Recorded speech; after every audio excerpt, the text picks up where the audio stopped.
बच्चों, इस वीडियो में आप सभी का मैं फिर से एक बार तहे दिल से स्वागत करता हूं। और इस वीडियो में हम लोग पढ़ेंगे प्रोटीन के बारे में। किसके बारे में? प्रोटीन के बारे में। प्रोटीन बहुत ही आईएमपी टॉपिक होता है। प्रोटीन क्या होता है? प्रोटीन एक प्रकार का जैव रासायनिक पदार्थ होता है, बायोमोलिक्यूल होते हैं जो हमारे शरीर में पाए जाते हैं। अब प्रोटीन ही एक ऐसा बायोमोलिक्यूल है जिसके द्वारा कोशिकाओं का निर्माण, कोशिकाओं को ऊर्जा, डीएनए का निर्माण, आरएनए का निर्माण, विभिन्न रासायनिक पदार्थों में भाग लेते भी हैं और हमारे शरीर का निर्माण करते हैं। प्रोटीन मुख्यतः हाइड्रोजन, है ना, नाइट्रोजन, ऑक्सीजन, इन सब से मिलकर क्या होते हैं? बने होते हैं। ठीक है, तो प्रोटीन क्या है समझ में आ चुका है। प्रोटीन किस किस में मिलता है आप सभी जानते हो, है ना। यदि नहीं जानते हो तो स्क्रीन में देखते जाओ, प्रोटीन आपको दिखाई देता जाएगा। मांस, मछली, अंडा, दूध, दाल, सब में क्या होते हैं? प्रोटीन होते हैं। तो यहाँ पर हम प्रोटीन के बारे में पढ़ेंगे। तो प्रोटीन के बारे में आपको मैं स्ट्रक्चर बताऊंगा, प्रोटीन का जो मोस्ट आईएमपी है, जो पेपर में आता है। क्योंकि आज से मैं आपको बता रहा हूँ कि आज से हम जो पढ़ेंगे एकदम आईएमपी टॉपिक को पढ़ेंगे, क्योंकि अब समय बहुत कम बचा हुआ है, कोर्स कंप्लीट कराना है। हर चैप्टर से 10 वीडियो 12 वीडियो आएंगे केवल आईएमपी टॉपिक के बारे में। तो वहां से आपको क्या करना है? उस टॉपिक को क्लियर करते जाना है। फिर एनसीईआरटी के अंतर्गत जो आपके नीट के एग्जाम है, उस नीट के लिए मैं अलग से प्रिपरेशन कराते जाऊंगा और साथ इसमें भी होता जाएगा। ठीक है, तो चलो स्टार्ट करते हैं प्रोटीन की स्ट्रक्चर। यहाँ पर देखो प्रोटीन और उसकी संरचना। तो प्रोटीन किसको बोलते हैं समझ में आ चुका है। प्रोटीन क्या है? चलो अब देखो, प्रोटीन की मुख्यतः 4 संरचनाएं होती हैं। प्राथमिक संरचना, ये आपका प्राथमिक संरचना हो गया, ये आपका द्वितीयक संरचना हो गया, आपका ये तृतीयक संरचना हो गया, आपका ये चतुर्थक संरचना हो गया, है ना। फर्स्ट, सेकंड, थर्ड स्ट्रक्चर या फोर्थ स्ट्रक्चर, है ना। तो देखो यहाँ पर क्या होता है, हमेशा एक चीज और याद रखना, प्रोटीन एक ऐसा रासायनिक पदार्थ है जिसको पानी में घोल दिया जाए, जल में घोल दिया जाए, किसी कार्बनिक विलायक में घोल दिया जाए तो यह अमीनो अम्ल देता है। क्या देता है? अमीनो अम्ल। इससे पहले वाले वीडियो में आपको बताया हूं मैं कि अमीनो अम्ल क्या होते हैं और अमीनो अम्ल प्रोटीन बनते हैं अमीनो अम्ल से। ठीक है, तो आपने अमीनो अम्ल नहीं देखा है और पेप्टाइड बॉन्ड के बारे में नहीं देखा है तो डिस्क्रिप्शन में जाओ, दोनों को लिंक दिया गया है, दोनों वीडियो को वॉच करो, तभी ये वाला वीडियो समझ में आएगा। ठीक है, तो चलो देखते हैं पहला संरचना आपका प्राथमिक संरचना। इसमें क्या हो, देखो यहाँ पर अमीनो अम्ल। अमीनो अम्ल कहाँ से आया? इससे पहले वाले वीडियो में फिर से आपको देखना है, डिस्क्रिप्शन में जाकर देखना है। ठीक है, अमीनो अम्ल से ही क्या बनते हैं? प्रोटीन का निर्माण होता है। 20 से 30 अमीनो अम्ल मिलते हैं तो प्रोटीन के एक अणु बनता है ना। 20 से 30 क्या मिलते हैं?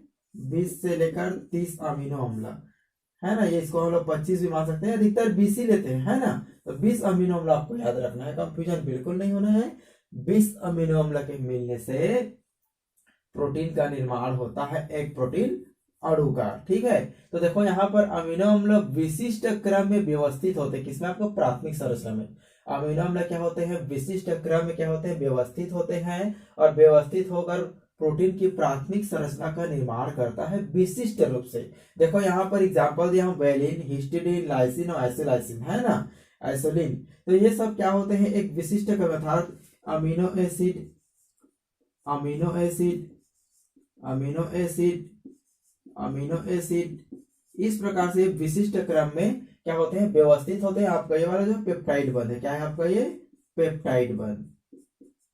बहुत सारा है तो पॉलीपेप्टाइड हो जाएगा। बहुत सारा बंध है ना, 1 2 3 4 5, बहुत सारे हैं, विशिष्ट होते हैं तो इसको क्या बोलेंगे हम लोग? पॉलीपेप्टाइड बंध, पॉलीपेप्टाइड बॉन्ड। ठीक है, तो यहाँ पर जो अमीनो अम्ल होते हैं, ये जो अमीनो अम्ल होते हैं, अमीनो अम्ल क्या होते हैं? एक विशिष्ट क्रम में व्यवस्थित होते हैं। इसका नाम जो होता है एक विशिष्ट क्रम, सीरियल में। जैसे यहाँ पर देखो वैलिन, हिस्टिडीन, लाइसिन, है ना, ये क्या है आपका? एक विशिष्ट क्रम व्यवस्थित है। अब यहाँ पर क्या होता है, जैसे मान लो इस हिस्टिडीन को मैं यहाँ खिसका कर यदि वैलिन के स्थान में रख दूं तो श्रृंखला में परिवर्तन हो जाएगा, श्रृंखला में परिवर्तन हो जाएगा। तो जैसे इसकी श्रृंखला में परिवर्तन होता है, प्रोटीन के प्रकार में भी परिवर्तन हो जाता है। ठीक है, इसमें क्या होता है पहले संरचना में कि अमीनो एसिड से मिलकर क्या बनता है? प्रोटीन बनता है। तो जो अमीनो एसिड होता है वो विशिष्ट क्रम में एक के बाद एक के बाद एक विशिष्ट क्रम में व्यवस्थित होता है। यदि क्रम में परिवर्तन कर देंगे तो प्रोटीन की संरचना में क्या होता है? आपका परिवर्तन हो जाता है। तो देखो यहाँ पर संरचना का निर्माण करती है और एमिनो अम्ल के क्रम में परिवर्तन होने से प्रोटीन में भी क्या होता है? परिवर्तन हो जाता है। प्रोटीन के नाम में परिवर्तन हो जाता है। ठीक है, आया समझ में? क्लियर हो चुका है? तो इसमें क्या होता है, अमीनो अम्ल एक व्यवस्थित क्रम में होता है, बन जाएगा। जैसे यहाँ पर देखो अमीनो अम्ल, तो यहाँ पर मान लो हिस्टीडीन, यहाँ मान लो वेलिन, यहाँ मान लो लाइसिन, यहाँ मान लो आइसोलाइसिन, तो बहुत सारे इस प्रकार से 20 अमीनो अम्ल के मिलने से क्या बनते हैं, आपका प्रोटीन के एक अणु बनता है। यदि 20 अमीनो अम्ल सीरियल क्रम में है, सीरियल क्रम में रहेगा। यदि उसमें चेंजेस कर दिए जाए, नाम में आगे पीछे कर दिया जाए, एक को पहले एक को बाद में ऐसे कर दिया जाए, तो क्या होता है, आपका प्राथमिक संरचना में परिवर्तन हो जाता है। और साथ साथ क्या होता है, अमीनो अम्ल के परिवर्तन होने से प्रोटीन की संरचना में क्या होती है, परिवर्तन हो जाती है। आपको इसमें याद रखना एकदम सिंपल है, स्ट्रक्चर आपको दिखाई दे रहा है किसका, आपका प्राथमिक संरचना का। Very good. चलो देखते हैं सेकंड एकदम सरल है। तो द्वितीयक संरचना क्या होता है, इसको समझते हैं। द्वितीयक संरचना में क्या होता है, इसके दो भागों में इसको बांटा गया है।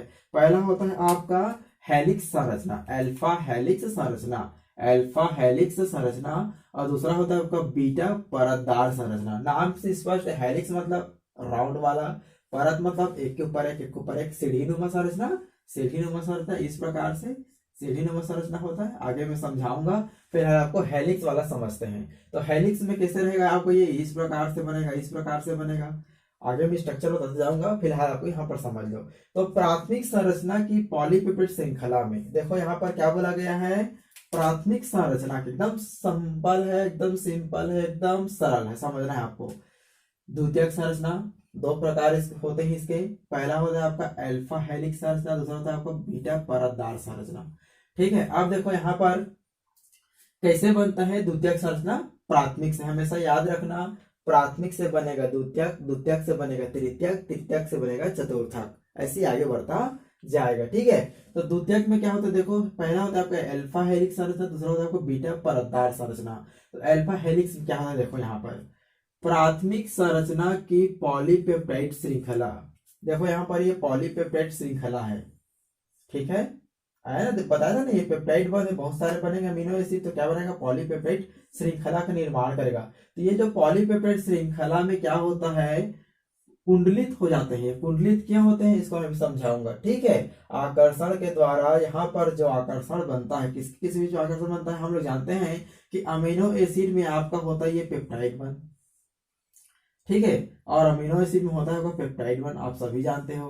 तो अमीनो एसिड बहुत सारे हैं, तो बहुत सारे क्या होते हैं, पेप्टाइड बंध होते हैं। ये जो पेप्टाइड बंध होते हैं क्या होते हैं, मुड़कर एक दूसरे से बंध कर क्या होते हैं, कुंडलित संरचना में क्या होते हैं, बदल जाते हैं। इसीलिए हम बोला गया है कि कुंडलित होकर दक्षिणावर्त दिशा में, कौन सा वर्त दिशा में, दक्षिणावर्त दिशा में, यहां पर मैं लिख देता हूं दक्षिणावर्त दिशा,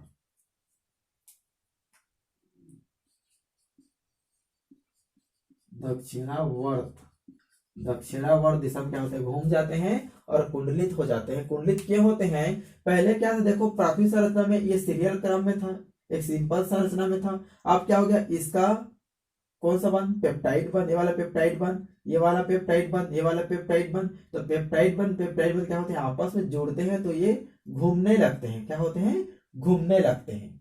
ठीक है, क्यों घूमने लगते हैं, क्योंकि पेप्टाइड बंध ये दोनों एक दूसरे को क्या करते हैं, आकर्षित करते हैं, क्या करते हैं, आकर्षित करते हैं, दक्षिणावर्त में घूम जाते हैं और कुंडलित हो जाते हैं, है ना। तो अब क्यों होता है ऐसी, क्योंकि इन दोनों के मध्य, किसके मध्य, पेप्टाइड बंध के मध्य, पेप्टाइड बंध के मध्य में क्या होता है, हाइड्रोजन बंध का निर्माण हो जाता है। और हाइड्रोजन बंध जब इसको बांधता है, हाइड्रोजन बंध जब इसको बांधता है, तो यह क्या होते हैं, कुंडलित हो जाते हैं। क्या हो जाते हैं, कुंडलित हो जाते हैं। आया समझ में। प्राथमिक संरचना में क्या होता है, अमीनो अम्ल एक सीधी श्रृंखला के रूप में होता है।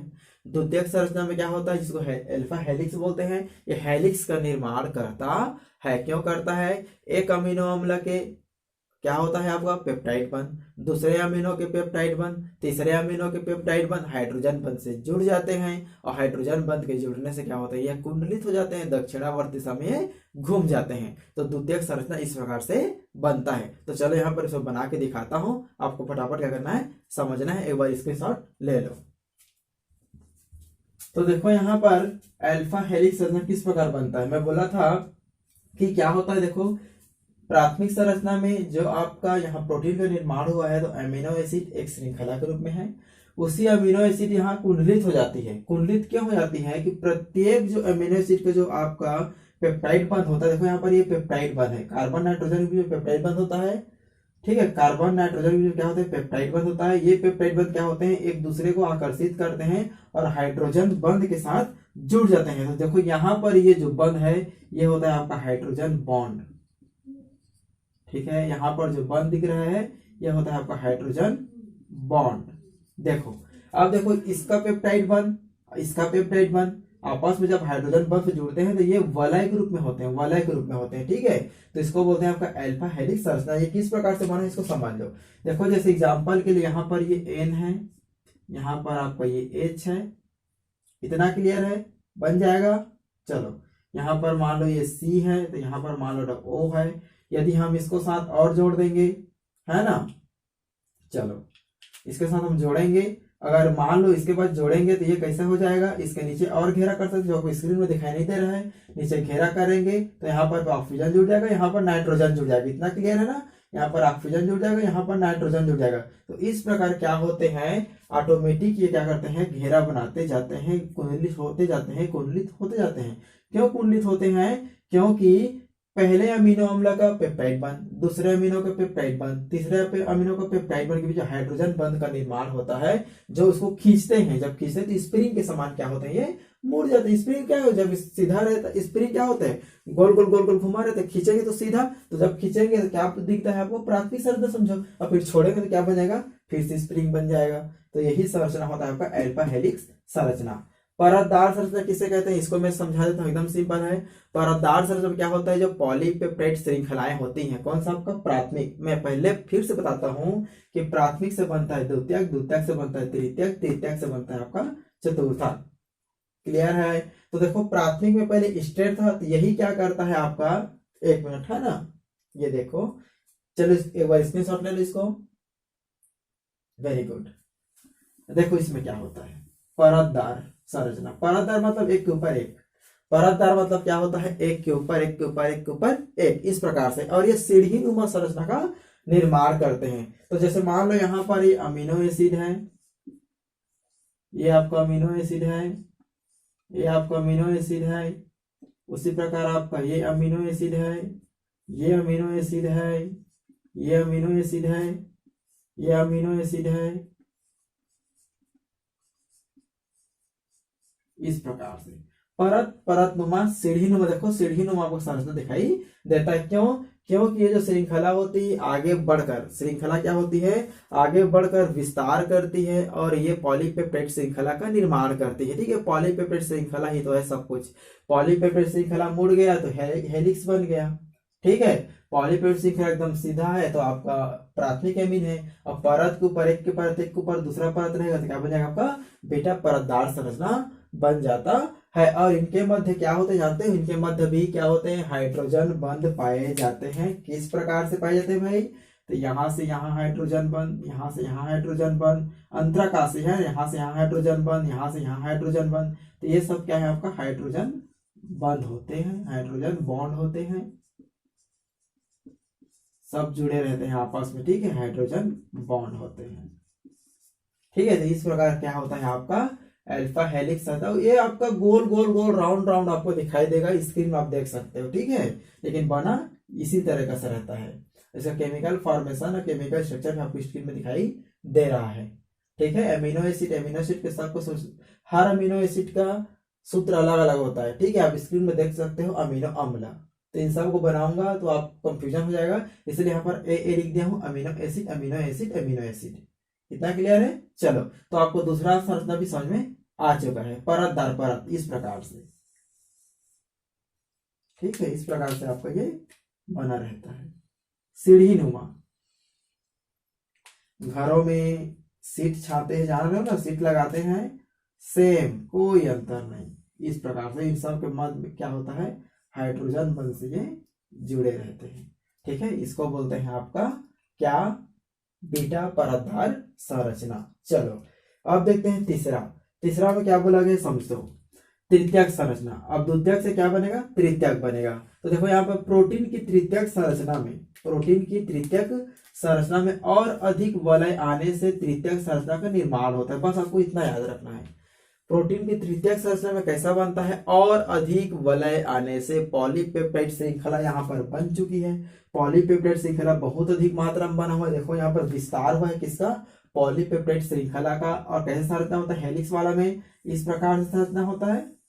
ठीक है, तो ये जो वलय की संख्या जब बढ़ती है, वलय की संख्या जब ऑटोमेटिक क्या होता है, बढ़ते जाता है, तो क्या होता है, हमको तृतीयक संरचना का निर्माण होता है। जो सघन होता है, वलय की संख्या ज्यादा होती है, वलय की संख्या ज्यादा होती है। इसीलिए बोला गया है कि प्रोटीन की तृतीयक संरचना में और अधिक वलय आने से तृतीयक संरचना का निर्माण होता है। अब देखो यहाँ पर और एक चीज बोला गया है कि इसमें हाइड्रोजन बंध, डाइसल्फाइड बंध, है ना, वांडर वाल्स बंध, इन सब के कारण वलय बनता है। इसमें क्या था, पहले वाले में इसमें था आपका हाइड्रोजन बंध के द्वारा वलय बना, लेकिन इसमें 3 प्रकार के बंध हैं। हाइड्रोजन बंध भी बनता है, डाइसल्फाइड बंध भी बनता है, और वांडर वाल्स बंध भी बनता है। तो क्या होता है, इन तीनों के कारण वलय की संख्या क्या होती है, बढ़ जाती है। वलय की संख्या क्या होती है, बढ़ जाती है। इस प्रकार से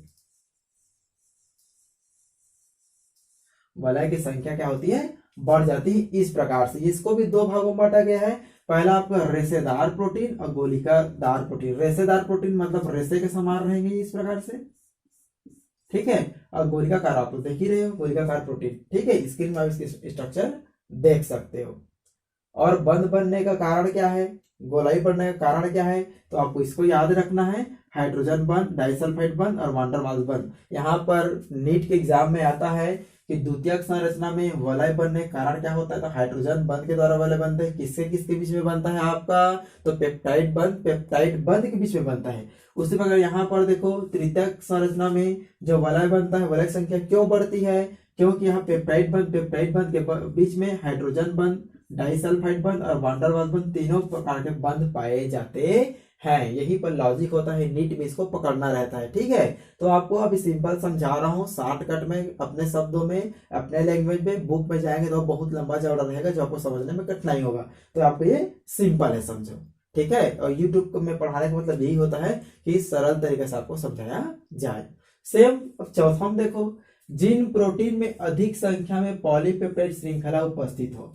हम क्या पढ़ रहे हैं, प्रोटीन। प्रोटीन में भी देखो हम क्या देख रहे हैं, केवल पॉलीपेप्टाइड श्रृंखला। ये भी आपका पॉलीपेप्टाइड श्रृंखला है, यह भी आपका पॉलीपेप्टाइड श्रृंखला है, ये भी आपका पॉलीपेप्टाइड श्रृंखला है। इतना क्लियर है ना। तो पॉलीपेप्टाइड श्रृंखला बढ़ते जाएगा, बढ़ते जाएगा, बढ़ते जाएगा, तो लास्ट में एक निर्माण होता है जिसको बोलते हैं हम लोग चतुर्थक संरचना, ठीक है। वे परस्पर त्रिविम रूप में दिखाई देता है। कैसे दिखाई देता है, त्रिविम मतलब चारों तरफ गोल गोल गोल गोल फलक कचरा टाइप के, अर्थात रस्सी, जैसे रस्सी को लपेट देते हैं ना, एकदम वैसे दिखाई देगा आपको। ऊन लपटाया रहता है, बस उसको देख लिए। तो क्या देख लिया आपने, चतुर्थक संरचना आपने देख लिया, ठीक है। तो ये किस प्रकार से रहते हैं, ये इस प्रकार से त्रिविम आपको दिखाई देंगे सब तरफ, इस प्रकार से, ये इस प्रकार से जुड़े रहते हैं। त्रिविम आपको दिखाई देगा, है ना। क्यों ऐसे दिखाई देता है, क्योंकि इसमें पॉलीपेप्टाइड श्रृंखला ज्यादा है। पहले देखो इसमें कम था तो ये सिंगल था, इसमें थोड़ा ज्यादा हुआ तो वलय बन गए। इसमें इसमें गोलाकार और बढ़ गए, मतलब इसमें बंध का निर्माण ज्यादा हो गया तो और बढ़ गए। इसमें और बंध और पेप्टाइड श्रृंखला बढ़ गया तो और बढ़ गए। ये एकदम सिंपल एक ही संरचना। यदि आपको ये सिंपल और समझ में आ गया है तो बाकी सब समझ में आएगा। पहले ये सीधा था, इतना क्लियर था। उसके बाद ये क्या हुआ, पॉलीपेप्टाइड बंध के बीच में हाइड्रोजन बंध आया तो पेप्टाइड बंध बना, तो ये घूमना चालू किया। इसमें थोड़ा और ज्यादा बंध बना, हाइड्रोजन बंध, डाइसल्फाइड बंध, वांडर वाल्स बंध, तो ये थोड़ा और घूम गया, तो वलय की संख्या बढ़ गई, वलय की संख्या बढ़ गई। उसके बाद चतुर्थक संरचना, जिन प्रोटीन में अधिक संख्या में पॉलीपेप्टाइड श्रृंखला होती है, पॉलीपेप्टाइड श्रृंखला बढ़ गया तो क्या होता है, आपको त्रिविम रूप ले लेता है। कौन, आपका चतुर्थक संरचना अर्थात प्रोटीन। तो यहाँ पर आपको समझ में आ चुका है कि प्राथमिक संरचना, द्वितीयक संरचना, तृतीयक और चतुर्थक क्या होते हैं। एकदम क्लियर है, पहले समझो।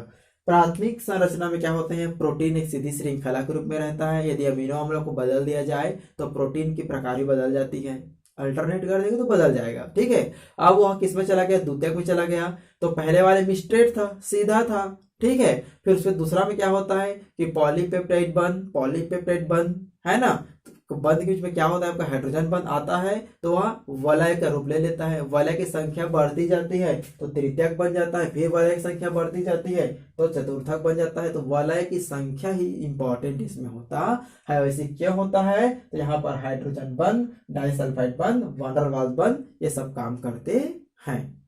पहले सीधा रस्सी लो, फिर उसको थोड़ा मोड़ दो, थोड़ा और मोड़ दो, थोड़ा और मोड़ दो, तो आपको समझना प्राप्त हो जाता है। तो स्क्रीन में आप इसके स्ट्रक्चर देख सकते हैं किसका, आपका प्राथमिक, द्वितीयक और तृतीयक और चतुर्थक का। ठीक है, तो मेरे ख्याल से आपको समझ में आ चुका है कि प्रोटीन और प्रोटीन की संरचना। उसके बाद आपको एक चीज और याद रखना है, रेशेदार प्रोटीन और आपको गोलिकादार प्रोटीन। तो रेशेदार प्रोटीन, गोलिकादार प्रोटीन एकदम सरल है। ठीक है, पॉलीपेप्टाइड श्रृंखला में रेशेदार मतलब रेशा ग्रुप में एक रेशा ग्रुप में स्टेट होते हैं। एक रेशा ग्रुप में क्या होते हैं, स्टेट होते हैं। थोड़ा सा इसको मैं समझा देता हूं, उसके पहले आप क्या करोगे, इसको स्क्रीनशॉट ले लो।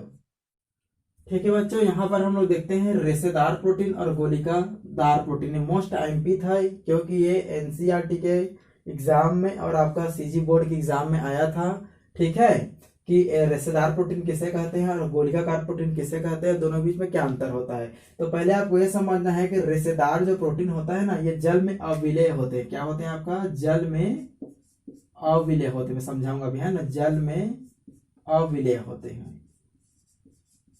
जल में अविलेय होते हैं, इसमें जल में घोला नहीं जा सकता, ये जल में अविलेय होता है, लिख देते हैं। ये क्या होते हैं, गोलाकार प्रोटीन जल में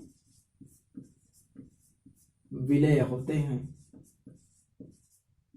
विलय होता है।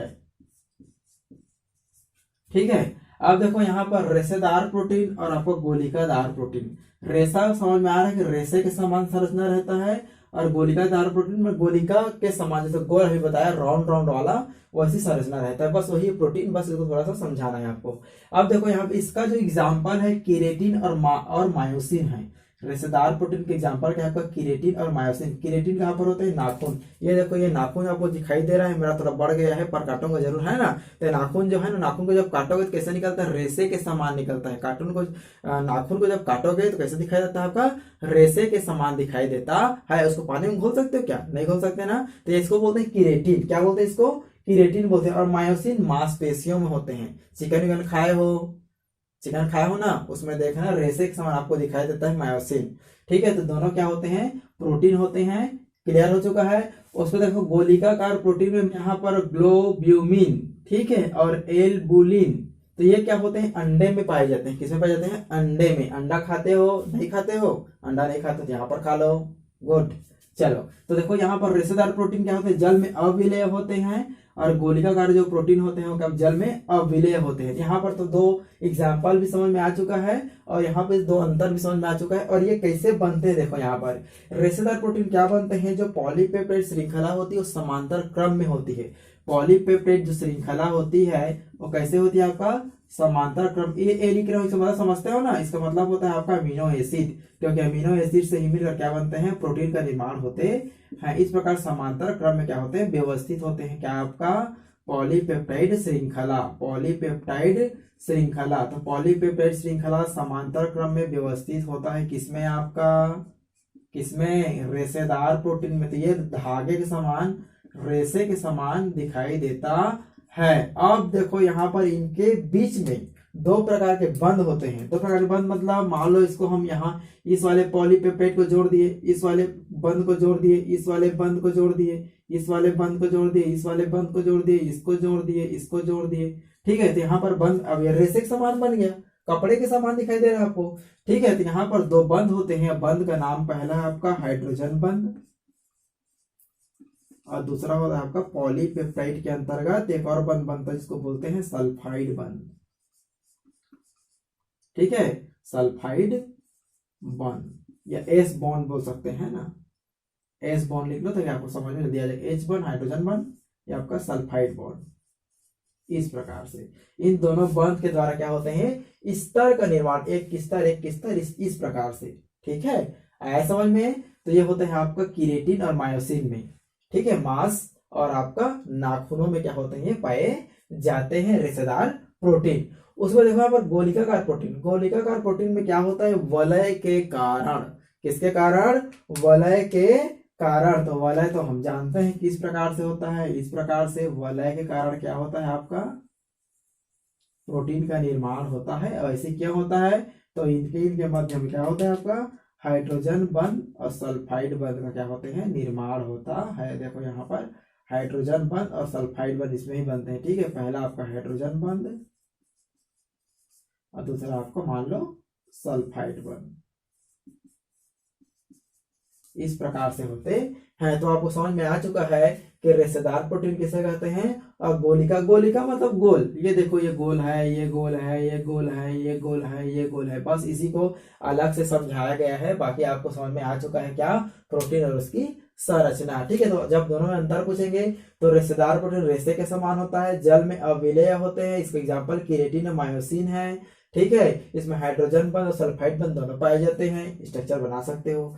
गोलिकाकार प्रोटीन गोल होते हैं, गोल के समान होते हैं, इसको बना सकते हो स्प्रिंग जैसे।